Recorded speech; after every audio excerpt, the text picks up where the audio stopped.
जी कैफेट आज के लेक्चर का आगाज करते हैं। आज हमारा लेक्चर नंबर 4 है। प्रीवियस लेक्चर में हमने डिस्कस किया था एलिमेंट्स ऑफ इंटरनल कंट्रोल और उससे पहले हम advantages origin and advantages of assurance engagement study किया था।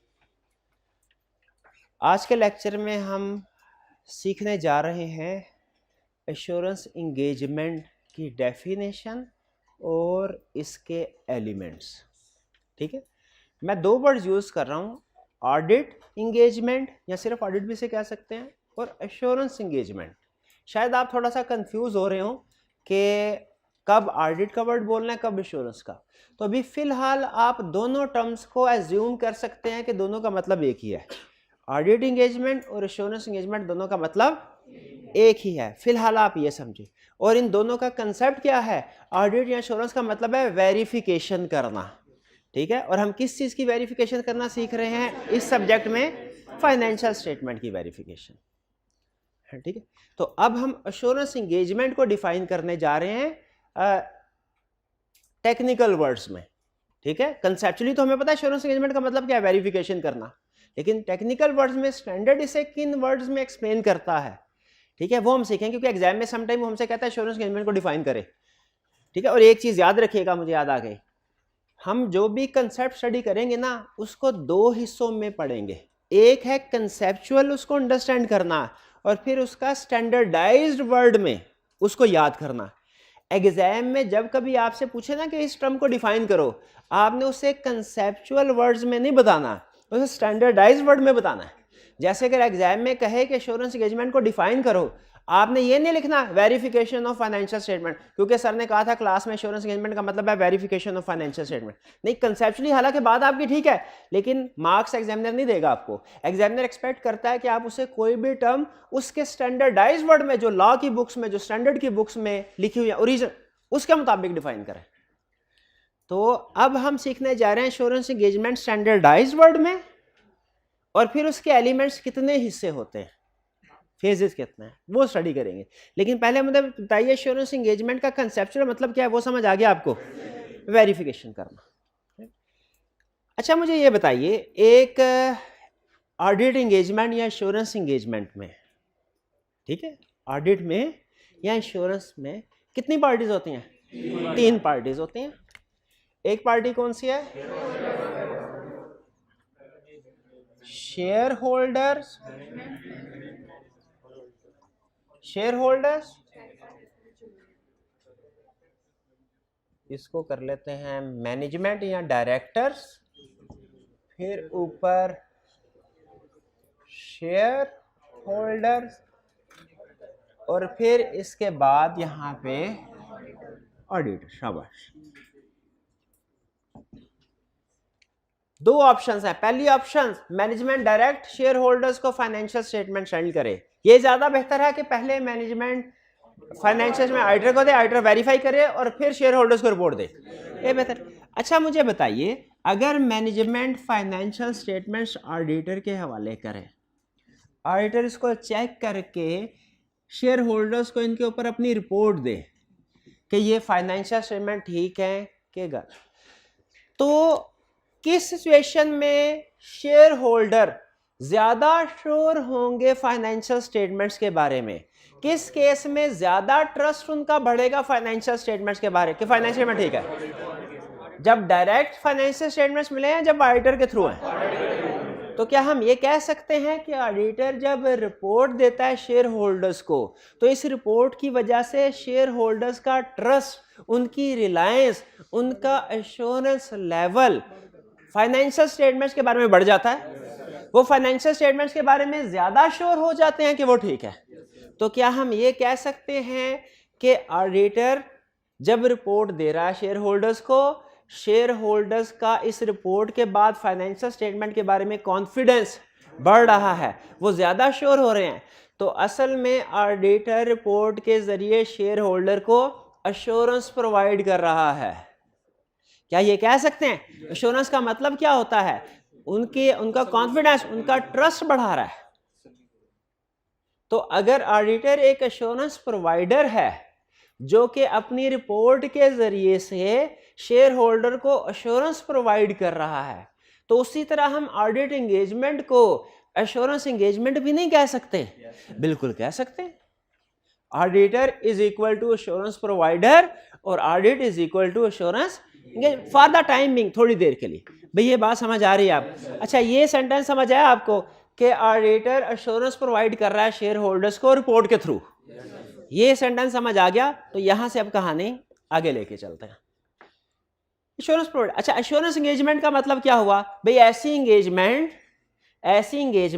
ऐसी सर्विस, ऐसी एक्टिविटी जिसमें कोई एक प्रोफेशनल फाइनेंशियल स्टेटमेंट्स को चेक करके उनके बारे में शेयर होल्डर्स को रिपोर्ट देता है कि वो ठीक है कि नहीं, और इसकी वजह से शेयर होल्डर्स का कॉन्फिडेंस बढ़ जाता है। भाई ये कंसेप्ट समझ आ रहा है? चलिए अब हम देखते हैं कि इसी कंसेप्ट को स्टैंडर्ड किन वर्ड्स में एक्सप्लेन कर रहा है। हम सीखने क्या जा रहे हैं? एश्योरेंस एंगेजमेंट की डेफिनेशन। अगर आपसे कंसेप्चुअली कोई पूछे एश्योरेंस एंगेजमेंट बताओ क्या है, आपको एश्योरेंस एंगेजमेंट का मतलब ऑडिट एंगेजमेंट ही है एक तरह से। इसमें क्या होता है? इसमें एक प्रोफेशनल होता है, वो फाइनेंशियल स्टेटमेंट्स की वेरिफिकेशन करता है, वेरिफिकेशन करने के बाद वो अपनी रिपोर्ट देता है शेयर होल्डर्स को, जिससे शेयर होल्डर का कॉन्फिडेंस इनहेंस हो जाता है। ये अब देखते हैं स्टैंडर्ड, इससे जो हमारे स्टैंडर्ड्स है वो इससे कैसे डिफाइन करते हैं। अच्छा, मैं बार बार वर्ड बोल रहा हूँ स्टैंडर्ड्स, ठीक है? जिस तरह अकाउंटिंग आपने पढ़ी है ना, अकाउंटिंग में कुछ स्टैंडर्ड्स होते हैं, उसी तरह ऑडिट में भी स्टैंडर्ड्स होते हैं, उस तरह ऑडिट में भी स्टैंडर्ड्स होते हैं। लेकिन दोनों स्टैंडर्ड्स में एक फर्क है, वो ज़हन में रखना आपने। अकाउंटिंग के स्टैंडर्ड्स ये बताते हैं कि अकाउंटिंग कैसे करनी है, यानी फाइनेंशियल स्टेटमेंट कैसे बनानी है। ऑडिट के स्टैंडर्ड्स ये बताते हैं कि ऑडिट कैसे करना है, यानी ऑडिट प्रोसीजर क्या क्या परफॉर्म करना है। इस कंसेप्ट को मिक्स नहीं करना आपने। अकाउंटिंग स्टैंडर्ड्स क्या बताते हैं कि अकाउंटिंग कैसे करनी है, ऑडिटिंग स्टैंडर्ड्स क्या बताते हैं, ऑडिट कैसे करना। ठीक है, अब हम एश्योरेंस एंगेजमेंट की डेफिनेशन पढ़ने लगे हैं। वापस आए, एश्योरेंस एंगेजमेंट का मतलब क्या? Assurance engagement means activity, job. इसे एश्योरेंस एंगेजमेंट भी कह सकते हैं, एश्योरेंस सर्विस भी कह सकते हैं। Assurance engagement means an engagement in which a practitioner obtains evidence about valuation of subject matter against suitable criteria and expresses his conclusion to enhance the confidence of intended user other than responsible party। ये एक technical सी definition है, जो first time पढ़े समझ नहीं आते।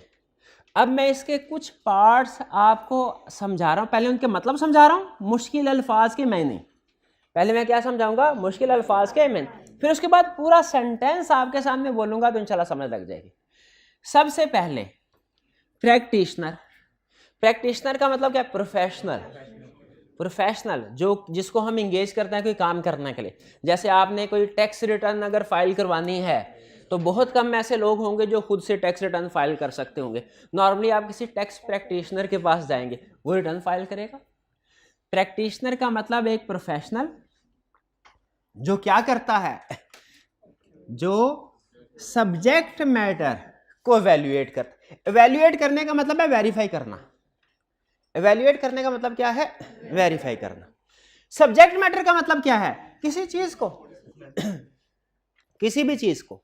Subject matter का मतलब होता है वो चीज जो अंडर एनालिसिस है। ये एक जनरल वर्ड है। सब्जेक्ट मैटर का मतलब क्या है? वो चीज जो अंडर एनालिसिस है। जब डॉक्टर किसी लाश का पोस्टमार्टम कर रहे होते हैं तो उनका सब्जेक्ट मैटर क्या होता है? वो लाश। तो हम जब आपका एज ऑडिटर काम कर रहे होंगे, पोस्टमार्टम कर रहे होंगे, हमारा सब्जेक्ट मैटर क्या होगा? Financial statement. शाबाश, ठीक है। लेकिन उसने यहाँ पे क्वेश्चन बता सकता है, उसने यहाँ पे फाइनेंशियल स्टेटमेंट की बजाय सब्जेक्ट मैटर का वर्ड क्यों यूज किया? क्योंकि ये प्रैक्टिशनर सिर्फ फाइनेंशियल स्टेटमेंट नहीं और भी बहुत सी चीजों को वेरीफाई कर सकता है। हमारे सिलेबस की हद तक सिर्फ फाइनेंशियल स्टेटमेंट्स है, लेकिन एडवांस लेवल पे फाइनेंशियल स्टेटमेंट के साथ कोई नॉन फाइनेंशियल स्टेटमेंट्स भी शामिल हो जाती हैं। तो वैल्यूएशन सब्जेक्ट मैटर जिसके किसी चीज को वेरीफाई कर रहा है, प्रैक्टिशनर है वो वेरीफाई कर रहा है सब्जेक्ट मैटर किसी चीज को अगेंस्ट सूटेबल क्राइटेरिया, किसी स्टैंडर्ड के अगेंस्ट, ठीक है। किसी एक प्रैक्टिशनर है डॉक्टर, ठीक है, वो वैल्यूएट करता है, वेरीफाई करता है अपने पेशेंट को, ठीक है, थर्मामीटर लगा है, टेम्परेचर आया 103, क्या कहेगा, बुखार है कि नहीं? अच्छा सिर्फ हाँ नॉर्मल, और हाँ लाहौर अभी नहीं ले जाओ, लाहौर 106.7 पे ठीक। अच्छा मुझे ये बताइए, क्या आप इसको डॉक्टर सिर्फ, अब तो है उनको ज़बानी याद होते हैं, लेकिन ये जो भी टेम्परेचर आता है क्या डॉक्टर से किसी स्टैंडर्ड के साथ कंपेयर करता है?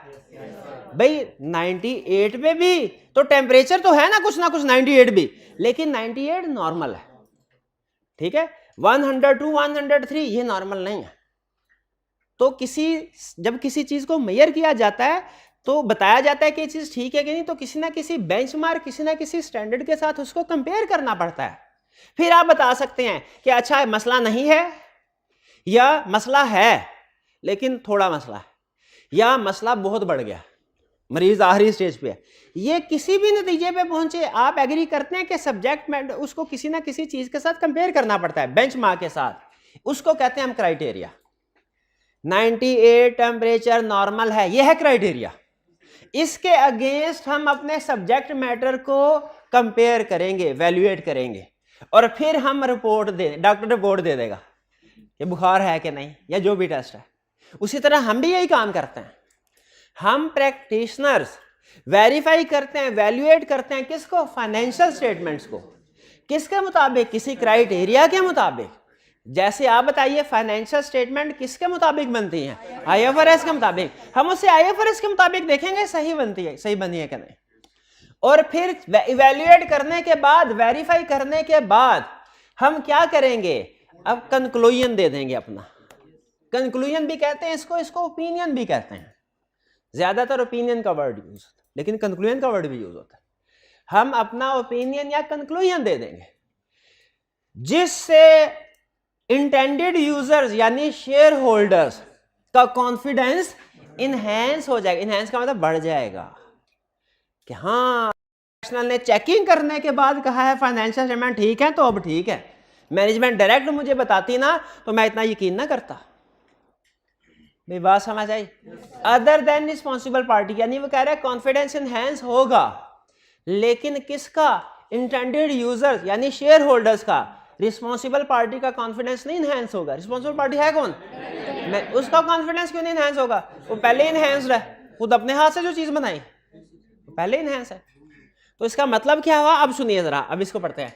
एश्योरेंस एंगेजमेंट का मतलब है एश्योरेंस एंगेजमेंट। अच्छा इसको इंश्योरेंस नहीं कहना, हाँ वो मेरी इंग्लिश हिसाब किताब भी की है, तो बाज़ औक़ात मेरी प्रोनाउंसिएशन जो होती है ना वो फारग सी होती है, ठीक है। वो स्टूडेंट कहते हैं सर आप ऑडिट कहना चाहिए, आप क्या ऑडिट कह रहे होते हैं। वो कोई मसला नहीं, वो रहेगा तो वही, जो मर्जी कह लें, रहेगा तो वही। हाँ तो रवानी में कंसेप्ट के ऊपर फोकस करें, प्रोनाउंसिएशन को छोड़े। तो लेकिन बाज़ का चूँकि टेस्ट में कोई इस तरह के मसले मसाइल आते हैं, इसलिए बता रहा हूँ, ये इंश्योरेंस नहीं है, एश्योरेंस है। इसको एश्योरेंस, एश्योरेंस एंगेजमेंट ऐसी एंगेजमेंट को कहते हैं जिसमें एक प्रैक्टिशनर है, ए प्रैक्टिशनर ऑब्टेन्स एविडेंस, वो सबूत इकट्ठे करता है। अच्छा मुझे ये बताइए, जो हम एविडेंस का मतलब क्या, सबूत इकट्ठे करना। ये जो हम कंक्लूजन देते हैं रिपोर्ट में कि फाइनेंशियल स्टेटमेंट ठीक है कि नहीं, ये हमें कोई चेकिंग करने के बाद बताना चाहिए कि पहले ही। तो जब हम अगर कहते हैं फाइनेंशियल स्टेटमेंट्स ठीक, अगर हम कंक्लूजन में ये कहते हैं हमने वेरिफिकेशन की कि फाइनेंशियल स्टेटमेंट आईएफआरएस के मुताबिक है कि नहीं, और हमने कंक्लूजन में कहा कि फाइनेंशियल स्टेटमेंट्स ठीक हैं, हमने ये रिपोर्ट दे दी शेयर होल्डर को, क्या हमने इस नतीजे पे पहुंचने के लिए कोई काम किया होगा? क्या हमने इस नतीजे पे पहुंचने के लिए कोई एविडेंस इकट्ठा किया होगा? प्रोसीजर भी परफॉर्म किए होंगे, एविडेंस भी इकट्ठा किया होगा। क्या हमें एविडेंस के बगैर रिपोर्ट देनी चाहिए? नहीं देनी चाहिए, ठीक है। तो हमने एविडेंस, ये एविडेंस याद रखें, हम अपने यूजर्स को रिपोर्ट तो देते हैं, एविडेंस नहीं देते। एविडेंस क्यों नहीं देते? वो हमारे अपने पास है, वो तो हमने काम किया है। वो अगर कल कला को हमें कोई चैलेंज करता है कि तुमने सही काम नहीं किया था, ये बिल्कुल ऐसे ही है जैसे एक जज है। एक जज भी एक प्रैक्टिशनर है, प्रोफेशनल है। उसने अपनी कानून की किताबें पढ़ी, क्या है, ताज़ीरात पाकिस्तान, एक क्राइटेरिया। उसके सामने जो भी केस आता है वो उसके फैक्ट्स को, जो भी केस आता है सब्जेक्ट मैटर, उसके फैक्ट्स को ताज़ीरात पाकिस्तान के साथ कंपेयर करता है कि इसके मुताबिक ये सज़ा बनती है कि नहीं, जुर्म बनता है कि नहीं बनता, और फिर अपना कंक्लूजन देता है कि ये गिल्टी है या नॉट गिल्टी। मुझे बताइए, अगर जज कहे गिल्टी तो उसके पास सबूत होना चाहिए कि नहीं कोई? बिल्कुल। और कहे नॉन गिल्टी तो फिर भी सबूत होना चाहिए। उसी तरह एज प्रोफेशनल अगर हम ये कहें फाइनेंशियल स्टेटमेंट ठीक है तो हमारे पास सबूत होना चाहिए कि नहीं? बिल्कुल सबूत होना चाहिए। और अगर हम कहें कि फाइनेंशियल स्टेटमेंट ठीक नहीं है फिर भी सबूत होना चाहिए। एश्योरेंस एंगेजमेंट का मतलब ऐसी एंगेजमेंट जिसमें एक प्रैक्टिशनर यानी ऑडिटर एविडेंस ऑब्टेन करता है, सबूत इकट्ठे करता है। किसके बारे में? वेरिफिकेशन करके सब्जेक्ट मैटर के बारे में कि फाइनेंशियल स्टेटमेंट सूटेबल क्राइटेरिया के मुताबिक बनी है कि नहीं बनी। और फिर जब ये एविडेंस इकट्ठा कर लेता है, जब ये चेकिंग कर लेता है कि फाइनेंशियल स्टेटमेंट्स क्राइटेरिया के मुताबिक बनी है कि नहीं, फिर वो अपना कंक्लूजन देता है।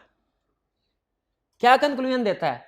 कि फाइनेंशियल स्टेटमेंट ठीक है कि गलत है। वो कंक्लूजन कोई भी हो सकता है, वो यस भी हो सकता है, ठीक है, वो नो भी हो सकता है, ठीक नहीं है, गड़बड़ है, जिससे यूजर का कॉन्फिडेंस इन है। ये तो आपको पता है। तो अब ये डेफिनेशन समझ आई आपको? अच्छा, चलिए अब अगर आप इसको मजीद अच्छे तरीके से समझना चाहते हैं ना, तो हम क्या करते हैं, इस डेफिनेशन के कुछ हिस्से करते हैं। इन हिस्सों को हम अलग-अलग डिटेल में स्टडी करते हैं। वैसे अगर डेफिनेशन समझ लग गई तो एलिमेंट्स आसानी से समझ लग जाएंगे, लेकिन अगर डेफिनेशन समझ नहीं लगी तो नो प्रॉब्लम, एलिमेंट्स को समझें, डेफिनेशन ऑटोमेटिकली समझ आ जाएगी। क्यों? क्योंकि ये एलिमेंट्स असल में इसी डेफिनेशन से निकले हैं। तो अभी हमने क्या पढ़ा है? Definition of sure. अच्छा, इसमें मुझे बताइए कोई एक लफ्ज भी ऐसा है जो आपको समझ नहीं आया? सारे समझ आए। अब इसके एलिमेंट्स, इसके हमने किए हैं कुछ हिस्से, पार्ट्स, कि एक एश्योरेंस एंगेजमेंट में ये हिस्से होते हैं। जैसे वो होता है ना मैट्रिक में, साइंस में वो होते हैं, पता नहीं, हशरात के 3 हिस्से होते हैं, सर, धड़ और पेड़। वो इस तरह बताते हो किस तरह का कंसेप्ट होता है। उसी तरह एश्योरेंस एंगेजमेंट के कितने हिस्से होते हैं? 5। कौन कौन से? 3 party relationship, subject matter, suitable criteria, evidence, written assurance report. अब वन बाय वन इनको पढ़े। सबसे पहले, दुनिया की हर एश्योरेंस एंगेजमेंट में 3 पार्टीज होंगी। अगर 3 पार्टीज नहीं है, 2 हैं, तो वो फिर एश्योरेंस एंगेजमेंट नहीं है। कौन कौन सी 3 पार्टीज होंगी? एक इंटेंडेड यूजर। अच्छा, अब सुन लें, अब एक चीज सुन लें। असल में ना एश्योरेंस एंगेजमेंट की डिफरेंट टाइप्स हैं, हमारे सिलेबस में नहीं है, एक के अलावा, ठीक है, 2 के अलावा हमारे सिलेबस में नहीं, डिफरेंट टाइप्स हैं। इसीलिए जब एश्योरेंस एंगेजमेंट को डिफाइन किया जाता है ना, तो जेनेरिक लैंग्वेज यूज की जाती है, ऐसी लैंग्वेज जो हर तरह की एश्योरेंस एंगेजमेंट को कवर कर रही हो। लेकिन असल में ऑडिट में हम स्पेसिफिक टर्म्स यूज करते हैं। तो मैं आपसे कहूंगा इसका मतलब यही है, ठीक है, ये टर्म यूज है लेकिन इसका मतलब ही। तो 3 पार्टी रिलेशनशिप, दुनिया की हर एश्योरेंस एंगेजमेंट में 3 पार्टीज हैं। कौन कौन सी? इंटेंडेड यानी कि शेयर होल्डर, लेकिन उसने जेनेरिक टर्म यूज की है। आपने एग्जाम में यही टर्म यूज करनी है, यूजर्स, शेयर होल्डर नहीं लिखना। जब वो एलिमेंट्स ऑफ एश्योरेंस एंगेजमेंट पूछे तो उसे जनरल लैंग्वेज में ही बताना है जो उसने इंटेंडेड। दूसरा कौन है? रिस्पॉन्सिबल पार्टी का मतलब क्या?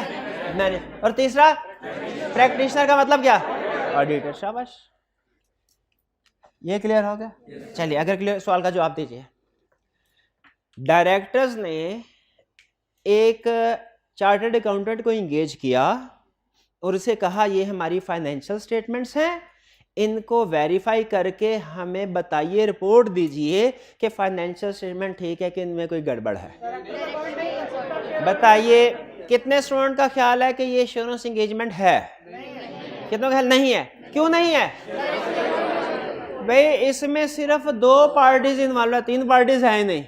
एक डायरेक्टर है और एक प्रैक्टिशनर है, इंटेंडेड यूजर्स तो है ही, तीसरी पार्टी नहीं है कोई, ठीक है। इसलिए ये एश्योरेंस एंगेजमेंट, तो दुनिया की हर एश्योरेंस एंगेजमेंट में कितनी पार्टीज होनी चाहिए? 3 पार्टी। जब रिस्पॉन्सिबल पार्टी ही इंटेंडेड यूजर भी है तो वो बेसिकली 3 पार्टीज नहीं हुई, वो 2 हो गई इस केस में। इसे हम ऑडिट इसे हम एश्योरेंस एंगेजमेंट, लेकिन इसे नॉन एश्योरेंस एंगेजमेंट कहते हैं। फिर जो एश्योरेंस एंगेजमेंट नहीं है वो क्या होगी? Non assurance engagement. आगे चलते हैं। दूसरा सब्जेक्ट मैटर। सब्जेक्ट मैटर क्या है? वो डाटा, वो इंफॉर्मेशन जो कि रिस्पॉन्सिबल पार्टी ने प्रिपेयर की है और जिसको प्रैक्टिशनर ने वेरीफाई करना है। सब्जेक्ट मैटर क्या है? वो इंफॉर्मेशन जो रिस्पॉन्सिबल पार्टी ने प्रिपेयर की है और प्रैक्टिशनर ने वेरीफाई। जैसे हमारे सिलेबस में वो हमेशा हमेशा हमेशा एक ही चीज होगी, फाइनेंशियल स्टेटमेंट्स, ठीक है। लेकिन जब आप एडवांस लेवल पे जाएंगे तो और चीजें भी आएंगी। फिलहाल भाई सब्जेक्ट मैटर समझ आ गया। फिर है सूटेबल क्राइटेरिया। सब्जेक्ट मैटर जब भी कोई बनता है ना, किसी ना किसी क्राइटेरिया के मुताबिक बनेगा, ये हमेशा ध्यान में रखिएगा, कोई ना कोई क्राइटेरिया। जैसे हमारी फाइनेंशियल स्टेटमेंट जब बनती है, आप अपनी मर्जी से बनाते हैं कि कोई स्टैंडर्ड कोई क्राइटेरिया है? क्राइटेरिया मौजूद है।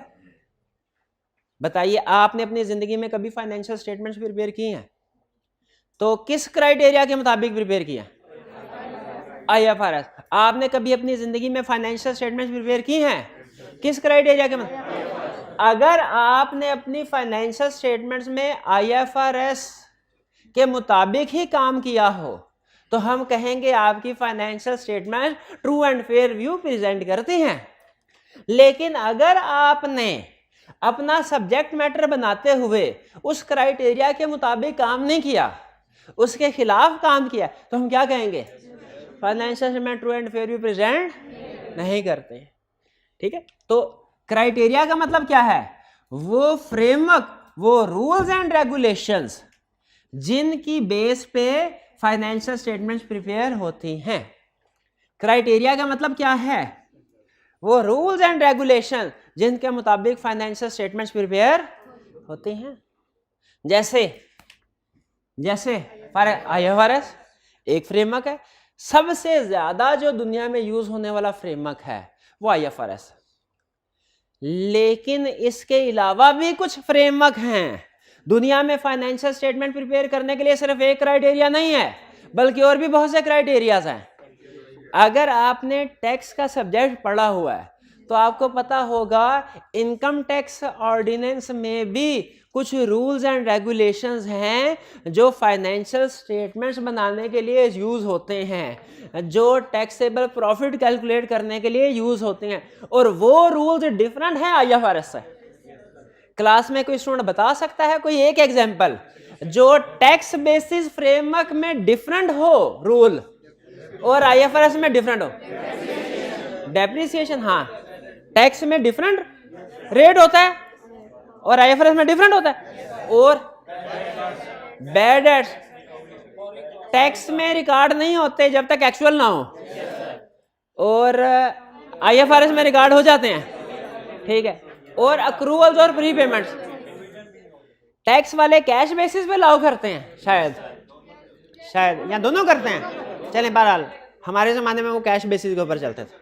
चलिए, बहरहाल इससे तो एग्री करते हैं कि दुनिया में फाइनेंशियल स्टेटमेंट्स प्रिपेयर करने के एक से ज्यादा क्राइटेरिया या फ्रेमवर्क हैं, इससे एग्री करते हैं। एक एग्जांपल IFRS, दूसरा टैक्स बेसिस फ्रेमवर्क। अच्छा, आप अगर गौर करें ना तो क्राइटेरिया के साथ लफ्ज लिखा हुआ है सूटेबल। सूटेबल का ये इसमें बहुत बड़ा कंसेप्ट छुपा हुआ है। क्राइटेरिया में भी था, वो समझा दिया।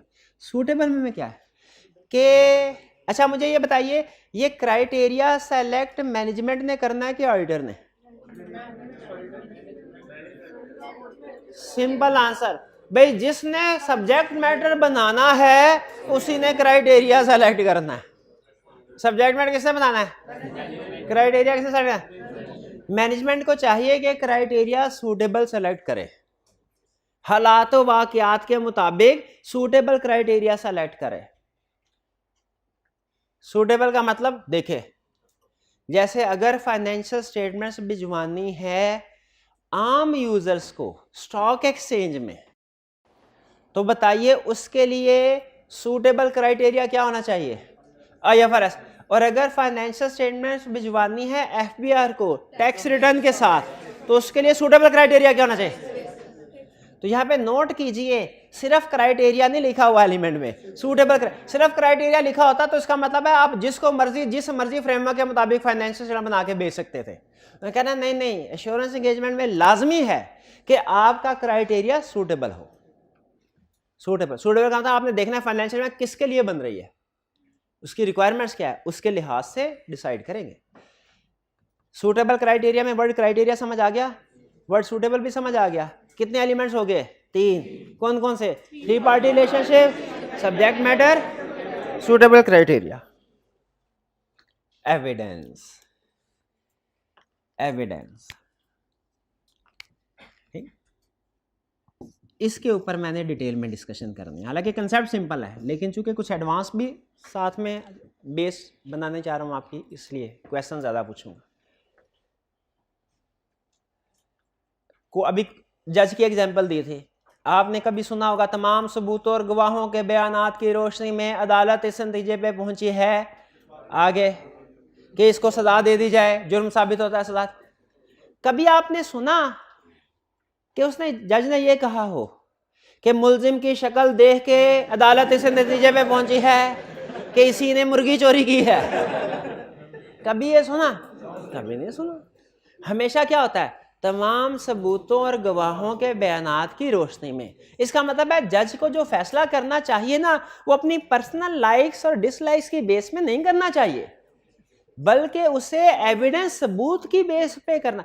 अगर सबूत इस चीज की निशानदही कर रहे हैं कि यह बेगुनाह है, तो जज का फैसला क्या होना चाहिए? जज का कंक्लूजन क्या होना चाहिए? जज क्या जजमेंट दे कि बरी कर दो, बेगुनाह है। और अगर सबूत और गवाहों के बयानात इस बात की तरफ इशारा कर रहे हो कि गुनाहगार है, तो उसको सजा मिलनी चाहिए। ऐसे है, यानी और ये सिर्फ असूल जज पे अप्लाई नहीं होता, हर प्रोफेशनल को चाहिए कि वो किसी भी नतीजे पे पहुंचे ना तो एविडेंस की बेस पे पहुंचे, एविडेंस के बगैर ना पहुंचे। हर प्रोफेशनल की अपनी राय कायम करता है ना, हर प्रोफेशनल वो किसी एविडेंस की बेस पे कायम करता है। अगर एविडेंस के बगैर राय कायम करें, हम कहें हाँ भाई आप बायस हो गए हो, आप बायस हो गए हो, ठीक है। अब फर्ज कीजिए किसी स्टूडेंट के वालिदैन आए मेरे पास, उन्होंने कहा सर जी हमने अपने बच्चे को आपके पास भेजा है, महीना हो गया है, तो अब आप हमें बताइए कि ये इम्तिहान में पास हो सकता है कि नहीं। मैंने कहा जी उस बच्चे को बुलाएं, बच्चे को देखा, उसकी शक्ल ही नहीं मुझे पसंद आई। क्या मैं ये कह दूं कि मुश्किल है? मैं क्या ये कह दूं? मुझे नहीं कहना चाहिए। मुझे जो राय कायम करनी चाहिए, जो नतीजे पे पहुंचना चाहिए, वो किसी ना किसी एविडेंस की बेस पे। अब मुझे बताइए, जो मैं उस स्टूडेंट के पेरेंट्स को अपनी राय बतानी है, अपना कंक्लूजन बताना है, अपना ओपिनियन बताना है कि ये पास हो सकता है कि नहीं, किसी एविडेंस की बेस पे। एविडेंस क्या होगा? उसने टेस्ट दिया है कि नहीं, अटेंडेंस दी है कि नहीं, क्लास पार्टिसिपेशन क्या है, होम असाइनमेंट करता रहा है कि नहीं करता रहा, ये क्वेश्चन पूछे कि नहीं। ये सारी चीजें सामने रख के अगर तो ये ठीक फेवर में जा रहे हैं तो मैं कहूँ ये पास हो सकता है, और अगर फेवर में नहीं जा रही फेल हो सकता है।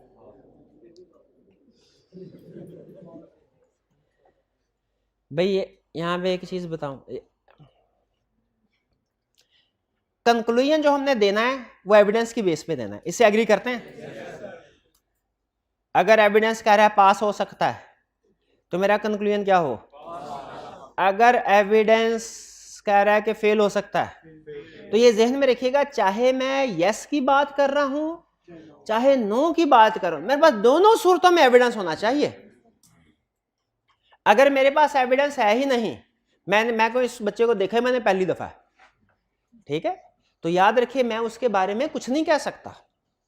मैं उसके बारे में मैं कहूंगा सर मेरे पास कोई भी एविडेंस, अगर टेस्ट है, टेस्ट में पास हुआ है तो मैं क्या कहूंगा? पास का ओपिनियन। टेस्ट हुए हैं, टेस्ट में फेल हुआ है, क्या कहूं? अगर उस बच्चे ने फर्ज करें टेस्ट दिया ही नहीं, ये देखें, ये अहम कंसेप्ट है। क्या मुझे कहना चाहिए? पास। सोच के बताइए, क्या मुझे कहना चाहिए? फेल। अब आपके जहन में आ रहा होगा उसने टेस्ट नहीं दिया तो फेल ही है, लेकिन याद रखिए इसका मतलब है हो सकता है वो पास होने वाला हो लेकिन किसी वजह से टेस्ट ना बीमार हो गया उस दिन। तो हमें ये सिखाया जाता है कि आपने जब भी कोई कंक्लूजन या ओपिनियन देना है किसी एविडेंस की बेस पे देना है, और अगर आपके पास एविडेंस नहीं है तो आपने कंक्लूजन नहीं देना। फिर सुने, नहीं बात समझ आई? स्टैंडर्ड ये कहते हैं आप प्रैक्टिशनर हैं, आप प्रोफेशनल हैं, पर्सनल लाइक्स डिसलाइक्स को साइड पे रखना है। जब कभी कोई कंक्लूजन देना है ना, वो किसी ना किसी एविडेंस की बेस पे देना है, चाहे कंक्लूजन यस हो चाहे नो हो, एविडेंस होना चाहिए। और अगर एविडेंस नहीं है तो फिर कोई कंक्लूजन ना यस का ना नो का। चलें आगे, फिर इस कंसेप्ट को दोबारा किसी दिन डिस्कस करेंगे। आगे चलते हैं। कितने एलिमेंट हो गए? नहीं, आगे नहीं चलते।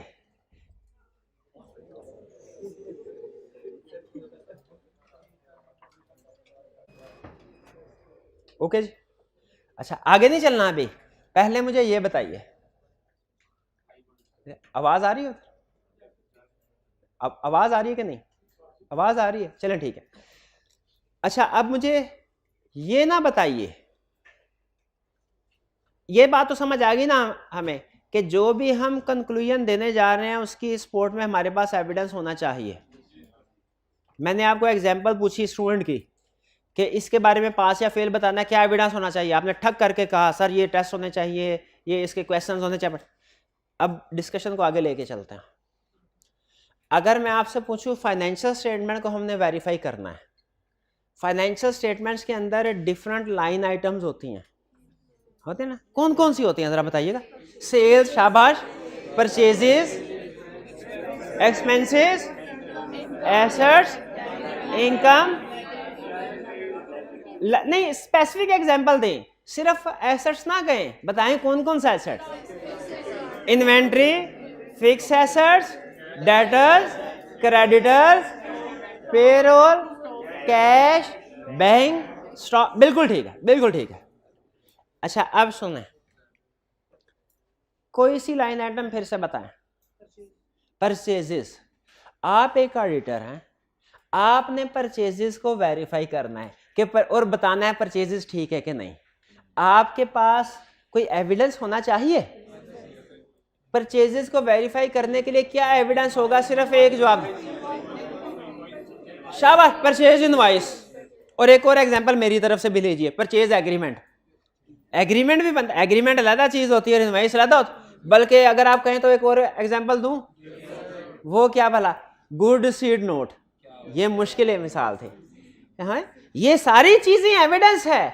अगर किसी ट्रांजैक्शन आप परचेज को वेरीफाई कर रहे हैं और उस ट्रांजैक्शन में ये चीजें मौजूद हैं, परचेज इनवॉइस है, परचेज एग्रीमेंट है, जीआरएन, इसका मतलब क्या है? वो ट्रांजैक्शन ठीक है। इसका मतलब क्या? वो ट्रांजैक्शन। ये बात समझ है? और लाइन आइटम बताइए। सेल्स, सेल्स का एविडेंस बताइए आप, क्या होगा? शाबाश, सेल इनवॉइस। और एक मिसाल और दूं मैं, सेल्स एग्रीमेंट, शाबाश। और एक मिसाल और दूं, गुड्स, ना गुड सीड नोट नहीं आपकी बात, ना ना, गुड्स डिस्पैच नोट, शाबाश। समझ? इसका मतलब है जब हम वेरिफिकेशन कर रहे होते हैं ना कि सेल्स ठीक है कि नहीं, तो ये एविडेंस ढूंढ रहे होते हैं। अगर आपको ये एविडेंस मिल जाए तो इसका मतलब है ये चीजें ठीक। अच्छा, आपने वेरिफिकेशन की, 10,000 की सेल थी, आपने इनवॉइस जो रिकॉर्ड हुई थी, इनवॉइस देखा वो 10,000 ही की थी।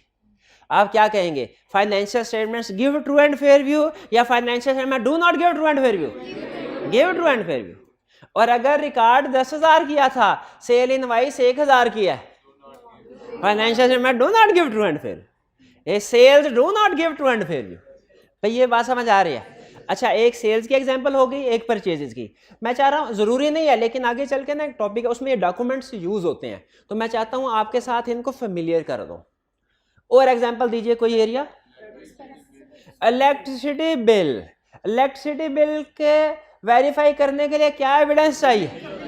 उसका बिल, उसका बिल।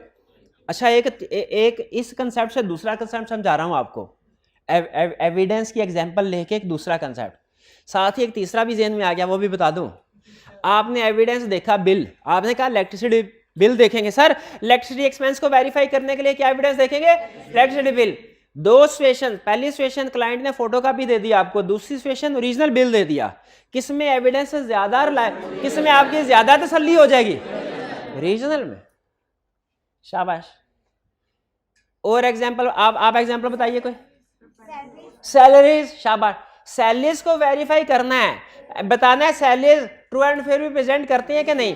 कोई एविडेंस लेके फिर ये बताएंगे कि एविडेंस के बगैर? एविडेंस लेके। और ये सैलरीज का एविडेंस ये भाई मुझे बताएं। पेरोल शीट, शाबाश शाबाश।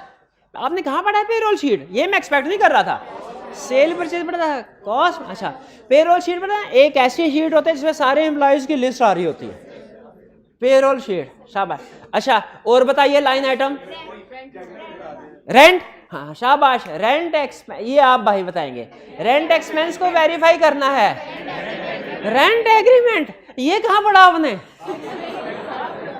ये तो मैंने भी नहीं पढ़ाया, टैक्स में पढ़ा। शाबाश। रेंट एग्रीमेंट देखेंगे, रेंट एग्रीमेंट देखेंगे।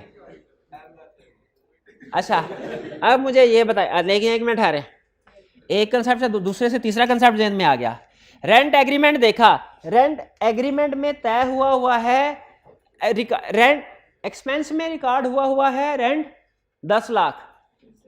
रेंट एग्रीमेंट देखा 10 लाख ही था, क्या आप कंक्लूजन देंगे? फाइनेंशियल में गिव। दूसरा केस, एक्सपेंस रिकॉर्ड हुआ 10 लाख का, रेंट एग्रीमेंट देखा उसमें 1 लाख एग्री हुआ था, क्या कहेंगे? Rent expense do not give, यही कहेंगे। तीसरा case rent expense 10 lakh record हुआ है, आपने क्लाइंट से कहा रेंट एग्रीमेंट, उसने कहा गुम हो गया, है ही नहीं। कितने स्टूडेंट्स का ख्याल है कि financial statement give true, sorry rent expense give true and fair view? कितनों का एक्सपेंस है do not give true and fair view? कितनों का ख्याल है वी एक्सप्रेस नो कंक्लूजन? शाबाश, वी एक्सप्रेस नो कंक्लूजन। इसका मतलब है जो भी कंक्लूजन हो एविडेंस की बेस पे होगा, एविडेंस की बेस। और शाबाश। और करंट एसेट नहीं, करंट एसेट कोई लाइन आइटम नहीं है। Specific I cap, specific example cash and bank, cash के बैंक, कैश का बताइए क्या एविडेंस होगा? नोट देख लेंगे फिजिकली मौजूद है कि नहीं, नोट्स देख लेंगे फिजिकली मौजूद है कि नहीं। आपको पता है आपका कोई दोस्त अगर आर्टिकल्स में है तो स्टॉक काउंट करने जाता होगा, ये गिनते हैं हम नोट्स है, अगर नोट सारे करेंसी मौजूद है इसका मतलब है ठीक है। बैंक में जो बैलेंस है, बैंक रिकंसिलिएशन स्टेटमेंट, बेहतरीन एग्जांपल। ये कहां पढ़ी आपने? R2 में, R1 में, शाबाश। बैंक रिकंसिलिएशन स्टेटमेंट, बिल्कुल ठीक है। अच्छा और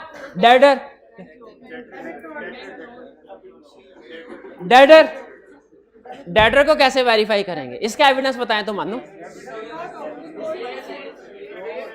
बिल्स रिसीवेबल नहीं, वो तो अलग। क्रेडिट सेल्स, बिल्कुल ठीक है। अच्छा लेकिन एक मिनट ठहरे, क्रेडिट सेल्स बड़ी अजीब मिसाल दे दी आपने। मैंने कहा डेटर्स को कैसे वेरीफाई करेंगे? इन्होंने कहा सर देखेंगे क्रेडिट सेल जो उसको की, लेकिन वो क्रेडिट सेल हम सेल्स वाले एरिया में चेक नहीं कर चुके होंगे, वो एविडेंस तो सेल्स वाले एरिया का था। क्या वो डेटर्स में भी यूज हो सकता है? यस हो सकता है। ये याद रखें, डबल एंट्री काउंटिंग सिस्टम की खास बात ही यही है कि एक ट्रांजैक्शन दो एरियाज को फेड करते हैं। तो हमारे बहुत से एविडेंस ऐसे होते हैं जो एक एरिया में तो काम आते ही आते हैं, दूसरे एरिया में भी आ जाते हैं। मैंने एक स्टूडेंट को कहा भाई परचेजेस का जब आया ना परचेजेस के प्रोसीजर बताओ तो GRN लिख देना। उसने कहा ठीक है सर। फिर मैंने कहा क्रेडिटर का आए ना उसमें भी GRN लिख देना। उसने कहा सर ठहर जाएं, ये तो आपने परचेजेस में करवाया हुआ है। क्या क्रेडिटर्स को वेरीफाई करते हुए परचेजेस की ट्रांजैक्शंस को चेक नहीं कर सकते? लेकिन कौन सी वाली को चेक करेंगे भला? जो एंड वाली है, आखिरी महीने वाली, क्योंकि जो शुरू वाली तो पेमेंट हो गई होगी ना मोस्ट प्रोबेबली, आखिरी वाली तो बाप। अच्छा, मशीनरी भी तो एक एरिया है फाइनेंशियल स्टेटमेंट का, इसको कैसे वेरीफाई करेंगे? फिजिकली देखेंगे शाबाश मौजूद है कि नहीं। और अच्छा चले और बताएं, और क्या देखेंगे? उसके टाइटल डॉक्यूमेंट्स देखेंगे, इनवाइस वगैरह। बिल्कुल ठीक है। तो इस सारी डिस्कशन से क्या हम इस नतीजे पे पहुंचते हैं कि एविडेंस, हमने जो भी ओपिनियन, जिस कंक्लूजन पे भी पहुंचना है, एविडेंस पहले लेना है, उस एविडेंस की बेस पे कंक्लूजन पे पहुंचना है। और एविडेंस क्या होगा? ये area to area, area means line item, account. Evidence क्या होगा? ये अकाउंट टू अकाउंट डिपेंड करता है। इलेक्ट्रिसिटी का एविडेंस हो सकता है कुछ और हो, रेंट का एविडेंस, रेंट एक्सपेंस को वेरीफाई करते हो सकता है हम कुछ और एविडेंस देखें, सैलरीज एक्सपेंस को वेरीफाई करते हो सकता है कुछ और एविडेंस को देखें, बैंक के लिए हो सकता है कुछ और हो, क्रेडिटर्स के लिए हो सकता है एविडेंस कुछ और। लेकिन याद रखें, हर चीज का, हर एरिया जिसको हम वेरीफाई, उसका एविडेंस कोई ना कोई लाजमी होगा। दुनिया में आज तक कोई ऐसा एरिया इजाद नहीं हुआ, कोई ऐसा अकाउंट इजाद नहीं हुआ जिसको वेरीफाई करने के लिए कोई एविडेंस ना हो। Even depreciation, even provision for bad debts को भी वेरीफाई करने के लिए एविडेंस मौजूद होते हैं, जो मैं अभी नहीं बता रहा आपको, अभी नहीं बता रहा आपको, ठीक है? वो आगे चल के देखें। कितने elements? 4। 3 party relationship, subject matter, suitable criteria, evidence. आखिरी मैं नहीं बता रहा, रिपोर्ट। अच्छा, रिपोर्ट, लेकिन इससे तो कंक्लूजन लिखा हुआ था इधर। रिपोर्ट भाई, कंक्लूजन रिपोर्ट में ही होता है। जब हम आईकैब का पेपर देते हैं, आईकैब हमें रिपोर्ट भेजता है ना, रिपोर्ट वो पूरा पेज होता है, उसमें बहुत सी एलिमेंट्स होते हैं। रिपोर्ट के अंदर बहुत से एलिमेंट्स होते हैं ना, उसमें डेट भी होती है, उसमें नाम भी होता है, उसमें एड्रेस भी होता है, उसमें सिग्नेचर भी होते हैं, लेकिन उसमें सबसे अहम एलिमेंट कौन सा होता है? आईकैब का कंक्लूजन, पास हो कि फेल हो। अगर आपने पेपर दिया, सुनिए, पेपर दिया, अच्छा हुआ, क्या कंक्लूजन आईकैब का? पेपर दिया, अच्छा नहीं हुआ, फेल। पेपर देने नहीं गए, एडमिशन फॉर्म जमा करवाया, पेपर देने नहीं गए, फिर क्या आता है? फिर पास आता है क्या? क्या फेल आता है क्या? नहीं, फिर क्या आता है? एब्सेंट। के कोई भी कंक्लूजन नहीं है, क्योंकि आईकैब के पास एविडेंस ही नहीं। याद रखें, जब आईकैब आपको पास कहता है, उसका भी एविडेंस आईकैब के पास मौजूद है। जब आपको फेल करता है, तो उसका भी एविडेंस मौजूद है। और जब एविडेंस मौजूद नहीं होता, वो कोई कंक्लूजन नहीं देता, ना पास का ना फेल का। वो कहता है भाई एब्सेंट, मुझे नहीं पता क्या है।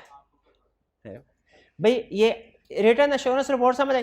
अच्छा, रिटर्न का मतलब, एश्योरेंस का मतलब क्या बता रहा है?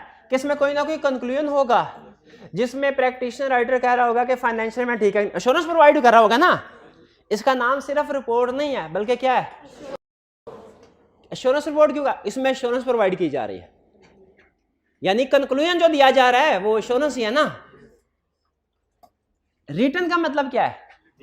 ये हमेशा रिटर्न होगी, कभी ज़बानी कलामी नहीं होगी। या ऑडिट रिपोर्ट हमेशा क्या होती है? रिटर्न फॉर्म में, कभी ज़बानी कलामी नहीं होती। ये return assurance report, last element, ये प्रोवाइड करता है कौन? प्रैक्टिस, किसको?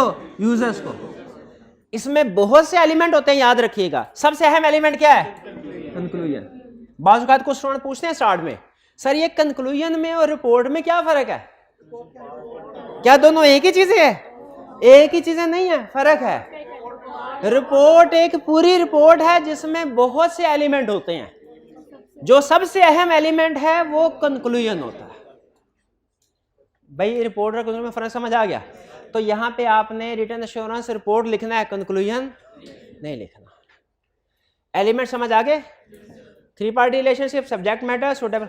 अच्छा आप मुझे बताइए, इस डेफिनेशन में 3 पार्टीज नजर आ रही हैं आपको? कौन कौन से? इसका मतलब है एलिमेंट्स डेफिनेशन से ही निकले हैं ना? क्या इसमें सब्जेक्ट मैटर नजर आ रहा है? क्या इसमें आपको क्राइटेरिया नजर आ रहा है? क्या इसमें एविडेंस नजर आ रहा है? Obtains evidence. ये क्या इसमें रिपोर्ट नजर आ रहा है? रिपोर्ट नहीं है, लेकिन कंक्लूजन है, और कंक्लूजन चूंकि रिपोर्ट में होता है तो उसका भी जिक्र है। इसका मतलब ये अगर आप डेफिनेशन समझ लें तो एलिमेंट समझ आ जाएंगे, और अगर एलिमेंट समझ लें तो डेफिनेशन समझ आएगी। दोनों एक ही चीज है, फर्क सिर्फ यह है कि यहाँ पे एलिमेंट थोड़े एक्सप्लेन्ड। भाई क्लियर हुआ? कुछ समझ आई? चलिए अब आपको 3 मिनट दे रहा हूं, ये आपको नोट्स देखें ना, रीड कर लें। 3 मिनट के बाद आपकी टेस्टिंग होगी, ठीक है जी? पास कीजिएगा जी। एक स्टूडेंट ने क्वेश्चन पूछा है कि सर अगर एश्योरेंस इंगेजमेंट हम परफॉर्म कर रहे हैं, उसके बाद हमें एविडेंस मिल गया और सारा कुछ ठीक है, तो ये एश्योरेंस इंगेजमेंट है। और अगर एविडेंस मिला लेकिन पता चला कुछ गड़बड़ है, तो क्या फिर भी ये एश्योरेंस इंगेजमेंट ही कहलाएगी? यस, फिर भी एश्योरेंस इंगेजमेंट कहलाएगी। और इससे अगली बात भी सुने, अगर एविडेंस नहीं मिलता तो फिर भी एश्योरेंस इंगेजमेंट ही कहलाएगी। याद रखें, एश्योरेंस इंगेजमेंट का ताल्लुक इस चीज से नहीं है कि कंक्लूजन क्या है, ठीक है? वो इससे उसका ताल्लुक, वो एश्योरेंस इंगेजमेंट है कि नहीं, स्टार्ट में ही डिसाइड हो जाता है, ठीक है? वो कंक्लूजन पे डिपेंड नहीं करता कि ये वाला कंक्लूजन होगा तो एश्योरेंस इंगेजमेंट होगी, ये वाला कंक्लूजन तो एश्योरेंस इंगेजमेंट नहीं। कंक्लूजन जिस तरह का मर्जी हो, ठीक है? एविडेंस चाहे मिले चाहे ना मिले, चाहे एविडेंस सही हो चाहे गलत हो, एश्योरेंस इंगेजमेंट बहरहाल रहेगी। एश्योरेंस, हाँ एविडेंस मिलना, लेकिन एविडेंस प्रैक्टिकली असल में ऐसा नहीं होता कि आपको कोई भी एविडेंस नहीं मिलता। प्रैक्टिकली होता यह है कि एक अगर फाइनेंशियल स्टेटमेंट में 50 एरियाज है ना, तो आपको 1 या 2 में एविडेंस नहीं मिलेगा, बाकियों में तो मिलेगा ना। तो एविडेंस कुछ ना कुछ जरूर होता है, ठीक है? एविडेंस मौजूद जरूर होता है।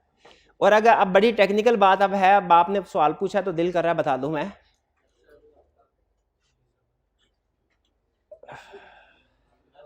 समटाइम्स एविडेंस का ना होना भी एविडेंस होता है, लेकिन ये बात अभी आपको समझ नहीं आएगी।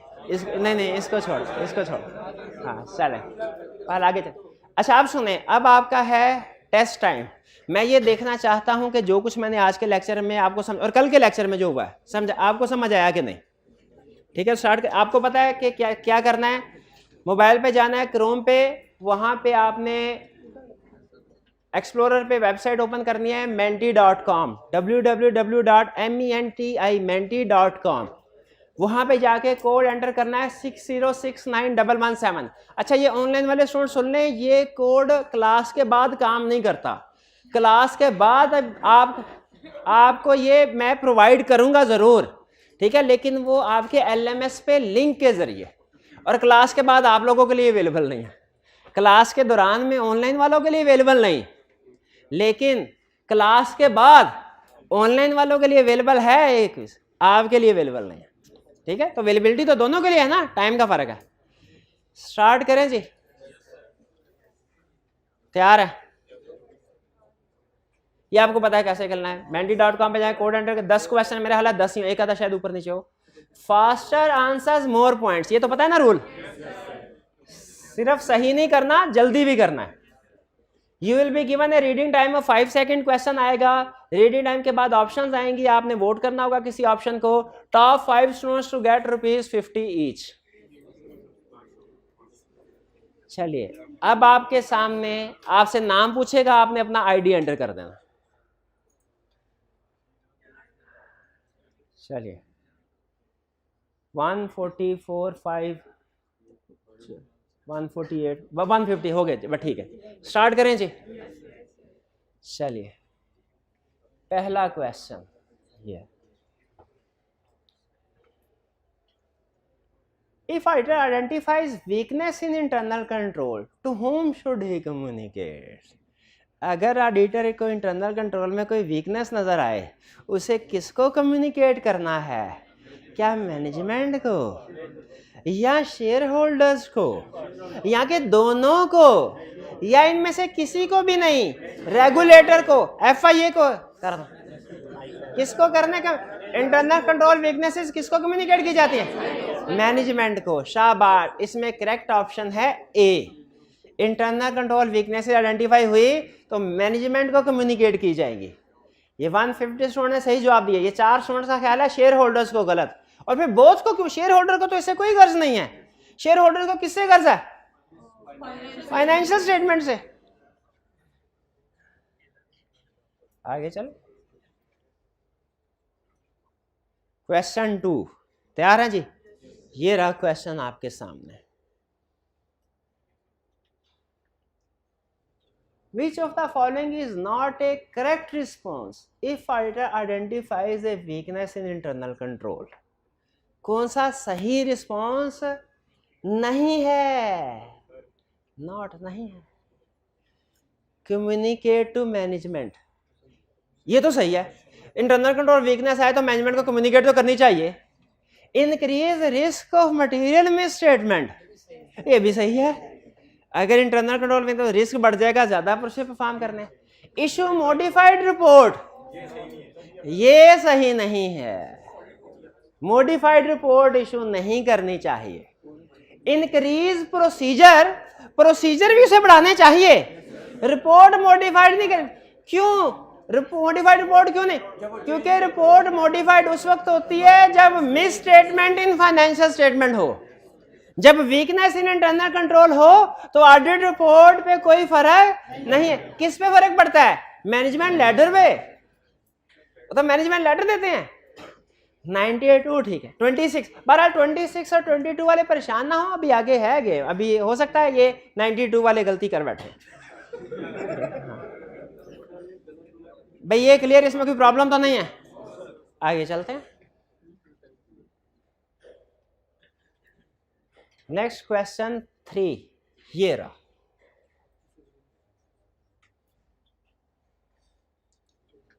विच of the following statement is correct? Correct ढूंढनी है। Correct, letter of weakness is issue to share holders, नहीं ये तो रॉन्ग है। वो तो ऑडिट रिपोर्ट शेयर होल्डर को इशू करते हैं, लेटर ऑफ वीकनेस तो इशू करते हैं मैनेजमेंट को, तो ये गलत है। फिर miss statements corrected by management are mentioned in audit report, नहीं, जो मिस स्टेटमेंट करेक्ट हो जाए वो मेंशन नहीं करते, जो अनकरेक्टेड हो ना वो मेंशन करते हैं, करेक्टेड नहीं करते, ये भी गलत। फिर auditor should not waste time on understanding internal control, क्या ऑडिटर को इंटरनल कंट्रोल की अंडरस्टैंडिंग में टाइम वेस्ट नहीं करना चाहिए? सही कह रहा है, नहीं, उसे ये वाला टाइम वेस्ट करना चाहिए, क्योंकि ये वाला टाइम बाद में उसका बहुत सा टाइम सेव करता है, प्रोसीजर कम हो जाते हैं। हाँ, if internal control is strong auditor performs less procedures, ये स्टेटमेंट करेक्ट है। If internal control are strong auditor perform less procedure, ये ठीक है, शाबाश। 129 ठीक है तकरीबन सबका कंसेप्ट। क्वेश्चन 4 ये रहा।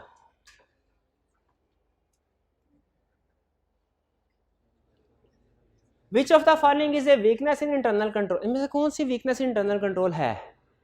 Management does not record depreciation in financial statements, ये वीकनेस है कि मिस स्टेटमेंट है? ये तो मिस स्टेटमेंट है, उसने पूछा वीकनेस, ये गलत। Management does not record bad debts in financial statements, ये भी मिस। भाई फाइनेंशियल स्टेटमेंट में जो गड़बड़, एक आसान रूल बताऊं, जहां जहां पे फाइनेंशियल स्टेटमेंट आ रहा है ना miss statement. Payments are made to supplier without authorisation, ये इंटरनल कंट्रोल वीकनेस है। फाइनेंशियल स्टेटमेंट में जब भी गड़बड़ होगी वो मिस स्टेटमेंट है, वो फाइनेंशियल स्टेटमेंट नहीं है। और management does not include disclosure in financial statement, अच्छा डिस्क्लोजर का गलत होना ये भी मिस स्टेटमेंट होती है। मैं तो आज तक ये समझता रहा कि सिर्फ अमाउंट्स में जो गलतियां होंगी वही मिस स्टेटमेंट होंगी, डिस्क्लोजर में भी मिस स्टेटमेंट हो सकती है। अब जो क्लास का सबसे शार्प स्टूडेंट है ना वो ये पूछेगा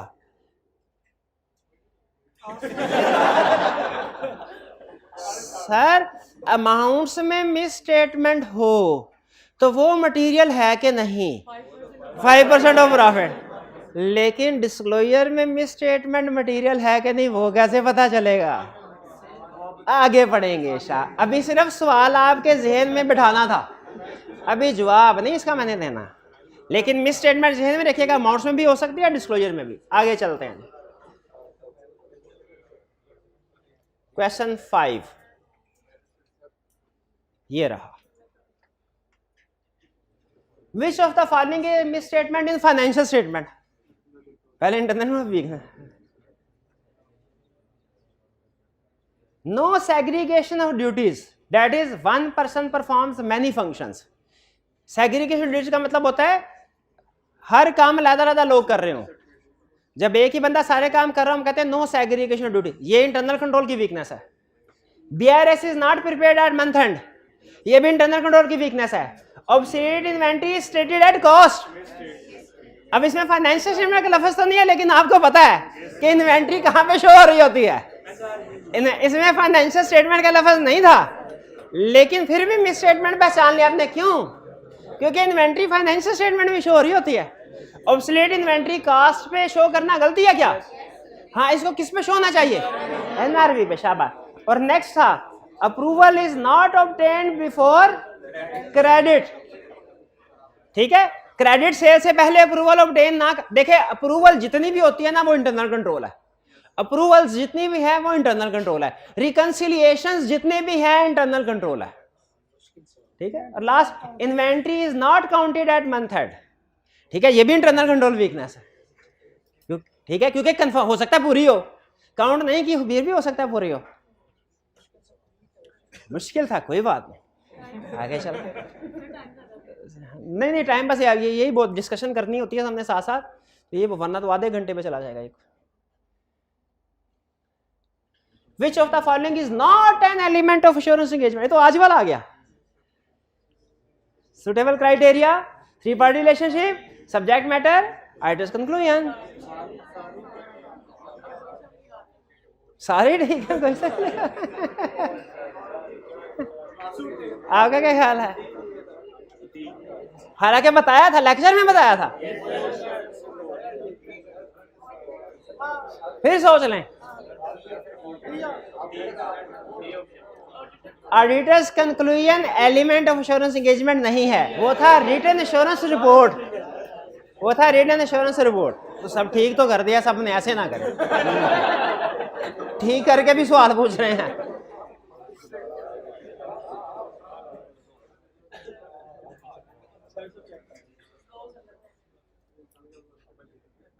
Which of the following is not a relevant evidence while auditing payroll? Payroll पता है किसको कहते हैं? सैलरीज को। इनमें से कौन सा रेलिवेंट एविडेंस नहीं है? Checking that employees are physically working in office. Payroll को चेक करते हुए ये काम करेंगे? करेंगे कि एम्प्लॉयज मौजूद है कि नहीं। ठीक है, ये रेलिवेंट है। Checking that salaries are correctly calculated, ये करेंगे? ये भी रेलिवेंट है। Checking that rent of factory is paid as well, ये पेरोल का रेलिवेंट थोड़ी है, ये तो रेंट का है। That overtimes are approved by senior management, ये भी करेंगे। ये भी पेरोल से रेलिवेंट है। कौन सा पेरोल से रेलिवेंट नहीं है? रेंट। ये तो रेंट वाले एरिया में जाके करेंगे, पेरोल में थोड़े ये काम करेंगे। एविडेंस इकट्ठा करना है, लेकिन एविडेंस रेलिवेंट इकट्ठा करना है। आगे चलें। 8, क्वेश्चन नंबर 8 ये रहा आपकी स्क्रीन पर, 50 रुपए के लिए। Which of the following not a relevant evidence while auditing fixed assets? पहला, चेकिंग ये तो मुझे भी नजर नहीं आ रहा। Checking depreciation is not calculated on fully depreciated, हाँ ये चेक करते हैं, ये रेलिवेंट है। Checking that proper dispose is excluded from balances, ये भी ठीक है, ये भी। Checking that vehicle physically exist, ये भी ठीक है। Checking that inventory is purchase from reputable supply, ये सही नहीं है। ये तो इन्वेंट्री के लिए रेलिवेंट है ना। फिक्स एसेट में ये थोड़ी देखेंगे कि इन्वेंट्री अप्रूव्ड सप्लायर से आ रही है। भाई समझ आई कि नहीं आई? अच्छा, आपको मोबाइल पे सही नजर आ रही होती है। और ये लास्ट वाली क्या थी? नहीं क्या थे, लैंड को फिजिकली वेरी या टाइटल डॉक्यूमेंट चेक करना होगा। हाँ, चेक करना कि land name of the company है, ये भी फिक्स एसेट से रेलिवेंट है, सिर्फ इन्वेंट्री वाला रेलिवेंट नहीं था। क्यों इन्वेंट्री वाला किससे रेलिवेंट था वाला? वो इन्वेंट्री वाले अकाउंट्स का ऑडिट करते हुए करेंगे। Second last, a company wants to prepare its financial statement for distribution to shareholders in Pakistan. Which of the following is a suitable criteria? IFRS, cash basis of counting, tax basis accounting, counting principles of USA. ये सारे framework है, इनमें से कौन सा है? पाकिस्तान में financial statements किस फ्रेमवर्क पे बनती हैं? याद रखिए, बाकी भी फ्रेमवर्क हैं, लेकिन सूटेबल फ्रेमवर्क कौन सा है इस सिचुएशन को सामने रखते हुए? IFRS। शाबाश। एक यूएसए वाला भाई कौन था भाई? सारी बातें छोड़े, ये यूएसए वाला ढूंढे। लास्ट क्वेश्चन, हाँ इसे 50 लेने हैं। Last, which of the following is not a party in an insurance engagement? Insurance provider,